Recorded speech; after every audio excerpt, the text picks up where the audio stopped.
स्नेहास teaching. तो कैसे आप सब? आई होप आप सबका एग्जाम बहुत अच्छा जा रहा होगा, कहीं भी दिक्कत नहीं हो रहा होगा और कॉन्फिडेंट रहिए एग्जामिनेशन में। थोड़ा भी डर के नहीं जाना है। सुनने में ऐसा आ रहा है कि संस्कृत जिन लोगों ने ले रखा है, संस्कृत का पेपर थोड़ा टफ आ रहा है और ईवीएस में थोड़ा प्रॉब्लम हो रहा है। बट जहां पे अगर बहुत ज्यादा पढ़ाई कर रखी है तो एक दो सब्जेक्ट बहुत ज्यादा मैटर नहीं करता है। ठीक है, क्वेश्चंस थोड़े बहुत लेंदी आए हैं इस बार, देखने को मिले हैं, बट डोंट वरी। आज मैं एक क्वेश्चन लेके आई हूँ आप सबके लिए। शायद मैं ये एक क्वेश्चन बनाऊं और आप लोगों का क्या होगा कि आपको एक तरीका समझ में आ जाएगा कि किस तरह से क्वेश्चन को अप्रोच करके आना है। कोई भी क्वेश्चन छोड़ना नहीं है, अटेम्प्ट पूरा करना है।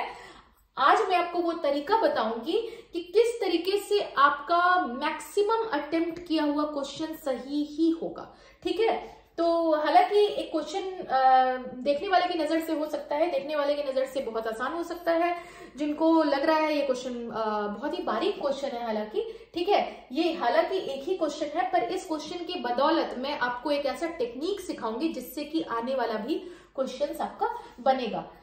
क्वेश्चन एकदम क्लियर सा है कि चिल्ड्रन लर्न इफेक्टिवली व्हेन, बच्चे इफेक्टिवली यानी कि बच्चे प्रभावी रूप से जो है सीखते हैं जब। यहां बच्चों की बात हो रही है कि बच्चे सबसे अत्यधिक, सबसे ज्यादा अच्छा और प्रभावी रूप से कब सीखते हैं। ठीक है, अब 4 ऑप्शन दिए गए हैं। स्वाभाविक सी बात है कि जो सबसे सकारात्मक होगा उसको टिक करना है, क्योंकि यहाँ पे कुछ नॉट, नहीं, केवल, अलावा ऐसा कुछ नहीं है। तो हम लोग थोड़ा सा सेफ साइड है। जो सबसे पॉजिटिव दिख रहा है उसको हम उस ऑप्शन को हम पकड़ेंगे। तो पहला मैं आपको टिप्स बताने वाली हूं कि जो सबसे ज्यादा पॉजिटिव दिखने वाला है ना, जो सबसे ज्यादा आपको पॉजिटिव दिख रहा है उसको सेलेक्ट कीजिए।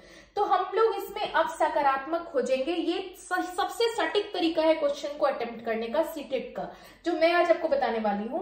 पहला है they memorize facts given in the text book. पहला लिखा है कि वे पाठ्य पुस्तक में दिए गए तथ्यों को याद करते हैं। एकदम सरासर काट देना है, हो ही नहीं सकता। क्यों नहीं हो सकता? जब भी कुछ शब्द मैं आपको समझा दे रही हूं, मेमोराइज, ठीक है, सीखते हैं जब, पाठ्य पुस्तक में दिए गए तथ्यों को याद करते हैं। याद करना, रट्टा मारना, रोट लर्निंग, रट्टा लगाना, मेमोराइज करना, कहीं भी कोई भी ऑप्शन में, और बार बार आता है, किसी भी ऑप्शन में रट्टा लगाना या मेमोराइज जैसी चीज दी गई है तो वो उसको आप आराम से बेहिचक क्रॉस कर सकते हो। इस चीज की मैं गारंटी लेती हूँ। ठीक है, अब एक्सेप्शन हो सकता है, वो अलग कंटेक्स्ट में क्वेश्चन पूछा हुआ है तो उसकी बात अलग है। दूसरा है they copy answers written by the teacher in the black board. वे श्यामपट्ट पर अध्यापक के द्वारा लिखे गए उत्तरों की नकल करते हैं। अब यहाँ पे सीधा सा कह रहा है कि बच्चों ने खुद का कुछ किया नहीं किया उसको तो छोड़ दीजिए, वो सीधा टीचर जो भी पढ़ा रही है उसको बच्चा क्या कर रहा है, कॉपी कर ले रहा है। क्या कॉपी करना कहीं से भी सकारात्मक आपको सुनाई दे रहा है कि ये कितना सकारात्मक है, पॉजिटिव वर्ड है कि हाँ बच्चे ने, बस टीचर ने लिखा, बच्चे ने छापा और हम चल दिए घर। ये तो बचपन में शायद कभी हम लोग का भी जनरेशन में ऐसा होता था, टीचर ने जो लिखाया बस उसे हमने छाप लिया और हम लोग घर चले गए। तो क्या ये सही तरीका है? पर अब तो आपको वो मैच्योरिटी आ गई है, अब आप टीचर बनने वाले हो, अब आप बच्चे नहीं रहे। तो क्या आपको लगता है कि आपने जो भी बोर्ड पे छाप दिया बच्चे उसे छाप ले अपने पेपर पे, कुछ समझा, कुछ सीखा नहीं और चल दे घर की ओर? नहीं। तो अगर ऐसा लिखा है कि वे श्यामपट्ट पर अध्यापक के द्वारा लिखे गए उत्तरों की नकल करते हैं तो नहीं हो सकता। ये प्रभावी रूप नहीं हो सकता है किसी चीज को सीखने का। ठीक है, तो ये निगेटिव है, कहीं ना कहीं ये पॉजिटिव नहीं है। अब पूछ रहा है कि वे विभिन्न, तीसरा है दे एक्टिवली कहीं ना कहीं पॉजिटिव जा रहा है। पार्टिसिपेट, वो भाग ले रहे हैं। डिफरेंट एक्टिविटीज एंड टास्क, यानी कि वे विभिन्न गतिविधियों एवं कार्यों में सक्रिय रूप से भाग लेते हैं। विभिन्न गतिविधियों और कार्यों में सक्रिय रूप से भाग लेते हैं, तो ये कहीं से भी गलत नहीं है। ऐसा नहीं है कि बच्चे जो है वो स्कूल सिर्फ और सिर्फ पढ़ाई के लिए जा रहे हैं और कोई भी चीज के लिए नहीं जा रहे हैं, ऐसा कुछ नहीं है। बच्चे स्कूल जाते हैं ठीक है। तो वो पढ़ते भी हैं और वो और भी बहुत सारी एक्टिविटी है जो बच्चों को करना बहुत जरूरी है।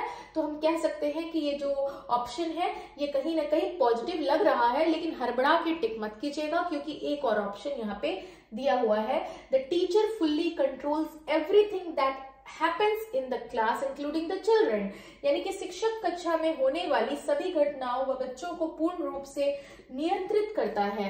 किसी को भी कंट्रोल करना, एक पशु को भी कंट्रोल करना सही नहीं है, तो ये तो बच्चे हैं, ठीक है। हाँ, इतना हम कह सकते हैं कि क्लास में कोई बदतमीजी हो रही है, कोई गलत व्यवहार कर रहा है, वहां पे चीजों को जरूर कंट्रोल में लेना जरूरी है, पर किसी चीज को पूरी तरह से अपने नियंत्रण में लेके कि सिर्फ वो बच्चे हैं, पूरा क्लास है, जैसा आप चाह रहे हो, जैसा आप रूल कर रहे हो, सिर्फ और सिर्फ वही चीजें हो, ऐसा जरूरी नहीं है। किसी भी चीज को कंट्रोल में लिया नहीं जा सकता, किसी भी चीज को पूरी तरह से कंट्रोल में या अपने बच्चों को पूर्ण रूप से नियंत्रण करना कहीं से भी सही नहीं है, ठीक है। आप उसको कहीं कुछ तरीके से नियंत्रण कर सकते हो और एक अच्छे टीचर कहला सकते हो, पर बच्चे को पूर्ण रूप से नियंत्रण करना, हर तरीके से, हर एंगल से नियंत्रण करना एक नेगेटिव वर्ड जाता है, एक नेगेटिव जाता है।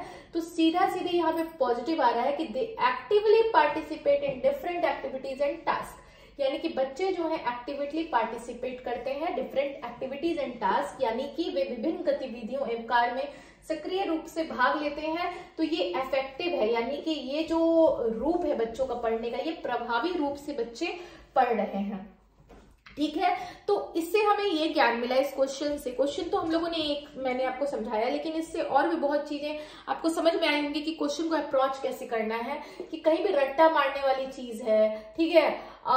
जैसे देखिए, मैं आपको निगेटिव वर्ड अभी दिखाती हूँ, रट्टा मारना है ना, मेमोराइज, याद करना है ना, याद करना। फिर दूसरा भी गलत हुआ तो दूसरे में निगेटिव को मैं अभी सर्च करती हूँ, नकल करते हैं, है ना। मतलब हर जो ऑप्शन दिया है ना, सब में मैं निगेटिव आपको भी खोज के निकालूंगी। दूसरे में दिया है नकल करते हैं, ठीक है, यहाँ पे देखिए ये रहा कॉपी आंसर। तीसरे में दे एक्टिवली पार्टिसिपेट, यहाँ कुछ निगेटिव नहीं आ रहा है, यहाँ पे एक्टिवली पार्टिसिपेट यानी कि विभिन्न गतिविधियों और कार्यों में सक्रिय रूप से भाग लेते हैं, तो ये पॉजिटिव है, ठीक है। चौथा है द टीचर फुल्ली कंट्रोल्स, फिर से आ गया ये नियंत्रण करने वाली बात, तो ये निगेटिव है। तो हर सेंटेंस में पॉजिटिव और निगेटिव है, हर सेंटेंस में। निगेटिव वाला सेंटेंस जो है वो आप समझने की कोशिश कीजिए, पॉजिटिव वर्ड को समझने की कोशिश कीजिए, ठीक है। प्रैक्टिकल जिंदगी में पढ़ाना, और जब आप सीटेट क्वालिफाई करने जा रहे हो, आपने बीएड कर रखा है तो आप ट्रेंड हो चुके हो, ट्रेनिंग के बाद पढ़ाना, दोनों में फर्क है। ट्रेनिंग में आपको सिखाया जाता है कि रट्टा मरवाना, बच्चे को नियंत्रण में रखना, क्लास को नियंत्रण में रखने की कोशिश करना, बच्चा छाप के चला जा रहा है, ये सब करना कहीं से भी ये सही नहीं है।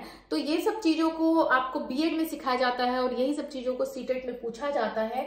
तो ये सब तरीका है जिससे कि आप मैक्सिमम क्वेश्चन, अब जो आपके थ्योरी से क्वेश्चन है, जैसे जीन पियाजे है, कोलबर्ग है, वाइगोस्की है, ये सबसे अगर आपको आता है तो उसके लिए आपको सब चीज पढ़ना पड़ेगा। पर ये सब चीज के लिए बहुत ज्यादा पढ़ने की जरूरत नहीं है, ये आपका कॉमन सेंस वहां पे अप्लाई करके आप इस तरह के क्वेश्चन को जो है वो बना सकते हो। तो बेस्ट ऑफ लक आने वाला जिनका भी एग्जाम है। मेरी वीडियो रेगुलर नहीं आ पा रही है अभी, उसके लिए I am really sorry, but मैं कोशिश करती रहती हूँ कि मेरी वीडियो लगातार आते रहे। पर हाँ, अगर आप लोग कमेंट करोगे ना मुझे, तो मुझे मोटिवेशन बहुत ज्यादा मिलेगा, और जब कमेंट ज्यादा आता है ना तो मन करता है कि मैं बैठी भी रहूं, तो मन करता है उठ के एक वीडियो आप लोग के लिए बना लूं। तो प्लीज आप लोग जरूर कमेंट कीजिए, बस लाइक करके मत चले जाइए, कमेंट कीजिएगा तो मुझे ये लगेगा कि हाँ आप लोग पढ़ रहे हो, समझ रहे हो मेरे क्लास को, और आप लोग चाहते हो कि मेरी और भी वीडियोज आए। तो आज की क्लास के लिए बस इतना ही। बस मेरा मकसद था एक क्वेश्चन आप लोगों को पहुंचाना और किस तरीके से अप्रोच करना है वो सिखाना, और आगे सीटेट से रिलेटेड थोड़ी बहुत बातें भी करेंगे, केवीएस भी हम लोग ध्यान देंगे। तो आज के लिए बस इतना ही। सब लोग अपना ध्यान रखिएगा, स्वस्थ रहिएगा, मस्त रहिएगा, व्यस्त रहिएगा। तब तक के लिए गुड बाय।